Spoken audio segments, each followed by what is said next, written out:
I think that Mother Nature is at times an unforgiving teacher.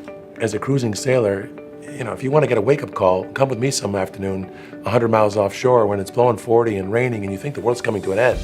And you need to pick up your head and look at the horizon and realize I have to conform my behavior to Mother Nature. And we try to bring some of that hard-earned wisdom to our clients as they are working in their ecosystem, in their businesses. Harry Cohen's company was one of the largest and most successful distributors of stainless steel tubing on the planet. Harry grew up in Brockton, a working-class city near Boston, where his father was a scrap metal dealer who bought unsorted scrap and resold it in large lots. Harry was a down-to-earth business leader, a trader extraordinaire, and he had grown the business to be worth tens of millions of dollars. Owner-managers frequently face a series of challenges that have to do with the external environment changing very rapidly and have to do internally with their own feelings about their business and where they're trying to take their business. What takes place is a little behavioral click where suddenly the owner feels like, how am I going to get this thing to last beyond me? It's important to me financially and in every other way, how the next chapters of my life unfold. The scene was in our offices. Harry and I were meeting with two of the investors' senior officers.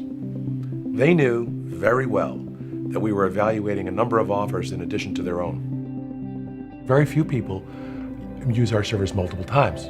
So the only thing that they know about an M&A advisory business is, what the horror stories they read in the newspaper or the country club or cocktail party chatter they've heard from other also uninformed friends.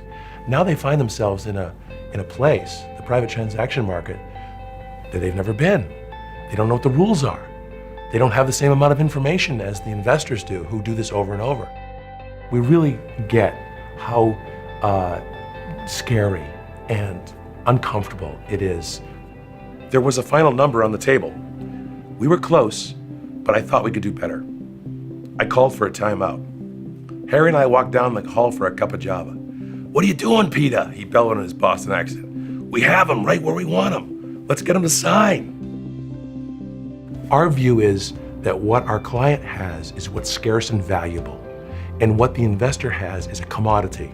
And we are interviewing investors to determine whether they deserve the opportunity to own this painting, this Monet that's our client's business.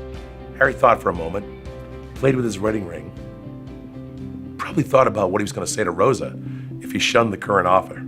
He snapped to a decision. There's a view that the kind of profession that we're in is dominated by people who have superb technical skills, hard skills. What we try to do at Bigelow is to develop the soft skills, the relationship building skills, the listening skills, the empathy, the motivational interviewing, the appreciative inquiry. And with a skilled advisor who's listening to you, there should be able to be a determination of whether a capital gain transaction now satisfies your personal and professional goals. Let's go back in there, tell them they got a good deal, shake hands. This is good for them and a good deal for us. We want them to appreciate this business, to take care of it. He finished his speech with a line that's become part of the Bigelow lore. So let's leave a few chocolates in the box of candy they're buying from us.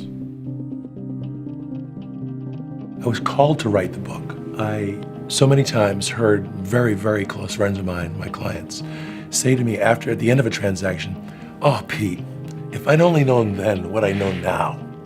And I realized, actually, the stuff we're doing is knowable in advance.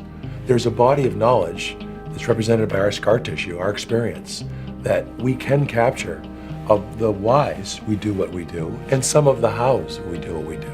So it was my goal to take these ideas and these concepts and make them easily available.